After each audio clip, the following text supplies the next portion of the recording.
Yang terancam dari perebutan kandidat ini menurut Om Begawan, ya Pak Anies.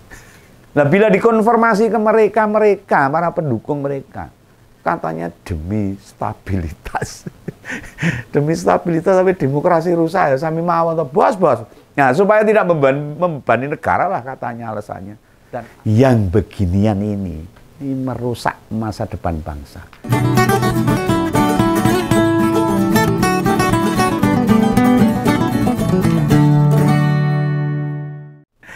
Kembali lagi dengan Om Begawan dalam Ngompol, tetap ngomongin tentang pilkada. Ini menjelang pilkada serentak bulan November nanti. Jangan bosan lah, rakyat harus paham supaya tidak diabusi. Nah, setelah kemarin Kang Deddy Mulyadi yang saya sebut demul hampir positif jadi cagup Jawa Barat. Nah, kini giliran partai-partai berebut jadi pendampingnya Mas Ridwan Kamil di DKI. Lah iya no. Kan semula Ridwan Kamil mau jadi cagup di Jawa Barat. Incumbent. Neng berhubung di sana Partai Kuning ngusung Demul, Bung Demul, Kang Demul, mantan gubernur itu digeser ke Jakarta DKI. Lah soal pendampingnya siapa ya ini yang jadi rebutan partai-partai ya ini. Baik di Koalisi Indonesia Maju maupun parpol di luar mereka.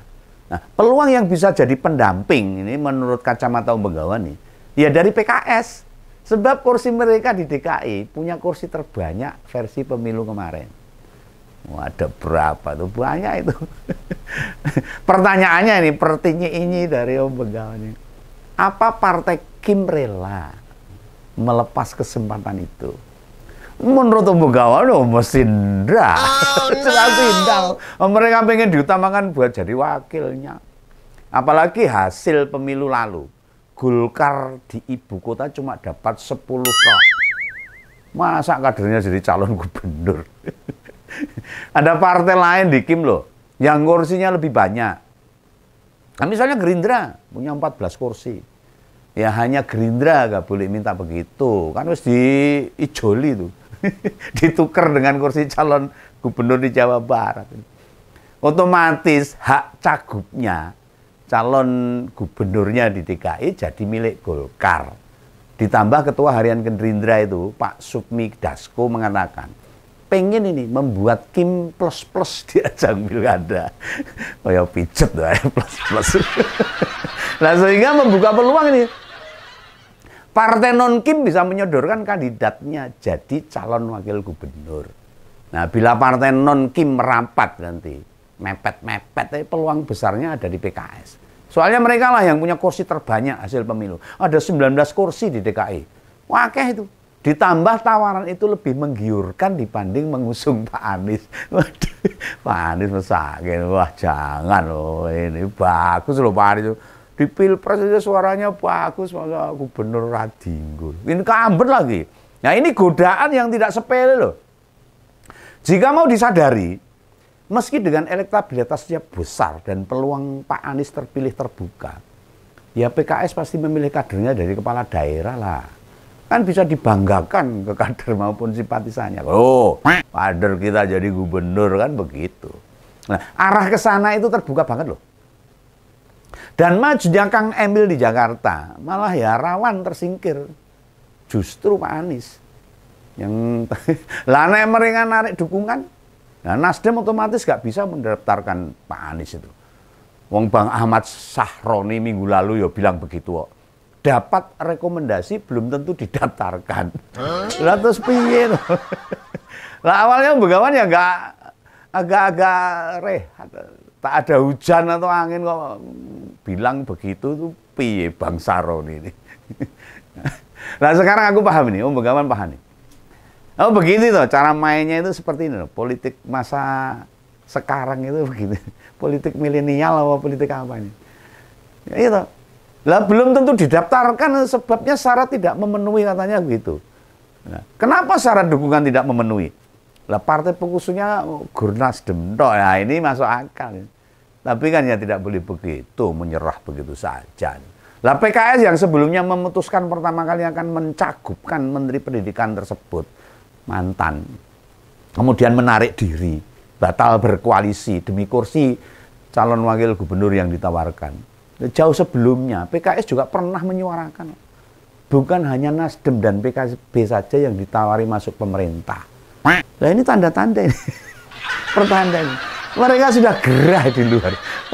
Orang nyaman yang jowo, orang entuk apa-apa, orang betah ini. Hawane orang mati ya, menggiurkan kalau di dalam itu. Nah pilih melu no.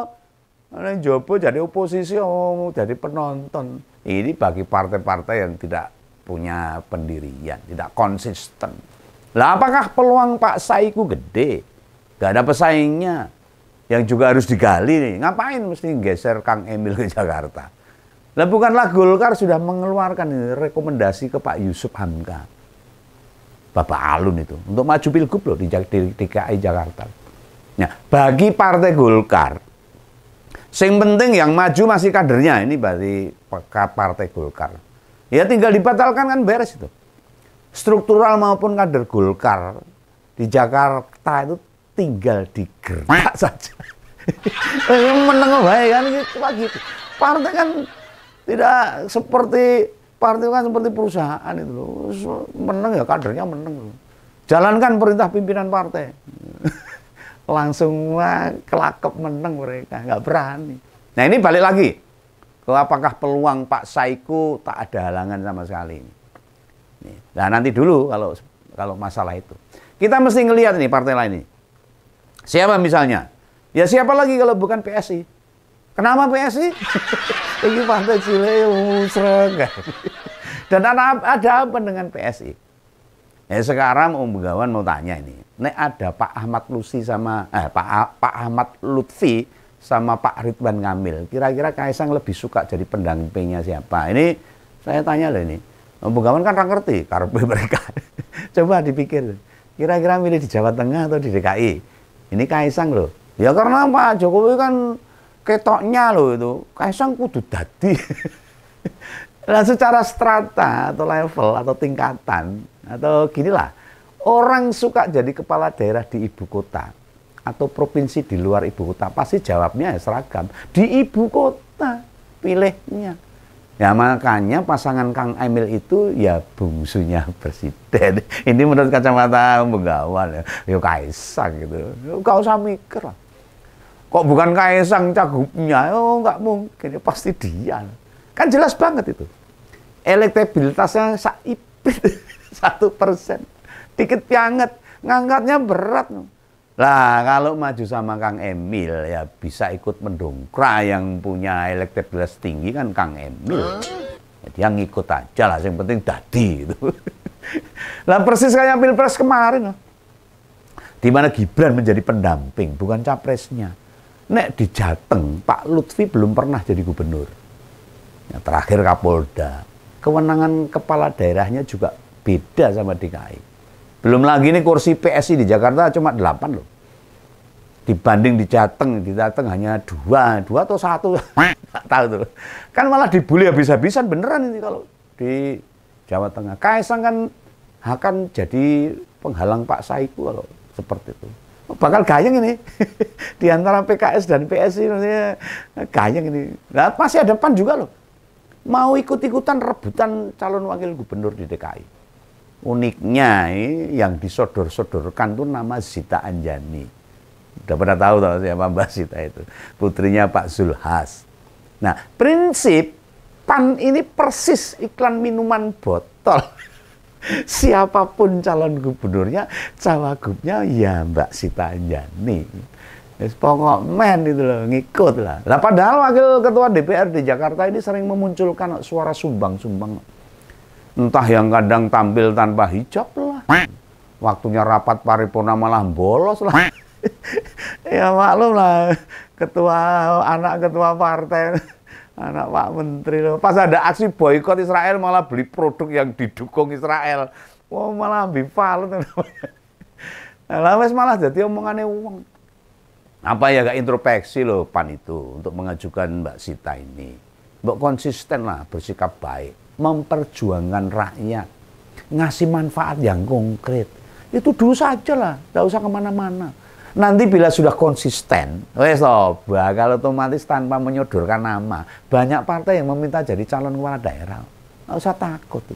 Yang terancam dari perebutan kandidat ini menurut Om Begawan, ya Pak Anies. Oh no. Incumbent ini. Dia beneran terancam nggak jadi calon gubernur loh. Bila PKS tuh narik rekomendasinya. Yang keringet gemeter ya Pak Anies. Padahal PKS itu yang nyodorin Pak Anies. Nah, PKB dan Nasdem itu bisa ditawari juga. Dan pasti minta jatah. Tapi wakil gubernurnya kan hanya ada satu. Nggak bisa lebih. Mau dari PKB atau Nasdem gitu. Ya, gitulah. Ya bargaining bisa bentuk lain mungkin. Nah ini pertanyaannya. Selain yang saya bahas tadi, pertanyaannya. PDIP piye? Partai pemenang kedua di DKI piye? Ya terancam tidak bisa mengajukan calon gubernur. Soalnya kursinya tidak cukup buat mendaftarkan kandidat sendiri. Kalau sendirian loh. Nah jika PDIP nggak mencalonkan, lantas Kang Emil lawan siapa? Masa kotak kosong di DKI kotak kosong di sini. Nah baru di soal inilah peran PKB sama Nasdem bakal dipakai menjadi kartu truf. Mereka bisa ngusung calon gubernur boneka. Biar nggak lawan kotak kosong. Mereka bisa usung kandidat etok-etokan itu. Bahasa Jawanya itu. Tapi bolehnya ya pokoknya seaneh. Yang penting ada kandidat. Bukan kandidat beneran lah. Ya beginilah. Politik era kekinian ya seperti ini. Yang semuanya bisa diotak-atik, diatur. Seolah-olah demokrasi di Indonesia itu masih jalan. Faktanya mau hanya dolanan penguasa saja. Permainan. Politik demokrasi, permainan negaranya biar. Nah bila dikonfirmasi ke mereka, para pendukung mereka. Katanya demi stabilitas. Demi stabilitas tapi demokrasi rusak ya. Sami mawon toh bos. Nah supaya tidak membebani negara lah katanya alasannya. Dan argumentasi lain demi kekuasaan. Nah, bila nanti tidak hati-hati, ini saya pesankan dari Om Begawan, yang beginian ini merusak masa depan bangsa. Apalagi untuk teladan para generasi muda. Wes ambiar ini kalau tidak segera kita benahi. Itu ya, ini pesan Om Begawan dalam ngompol. Sampai jumpa dalam kesempatan lain. Salam Begawan, salam ngompol. Dadah.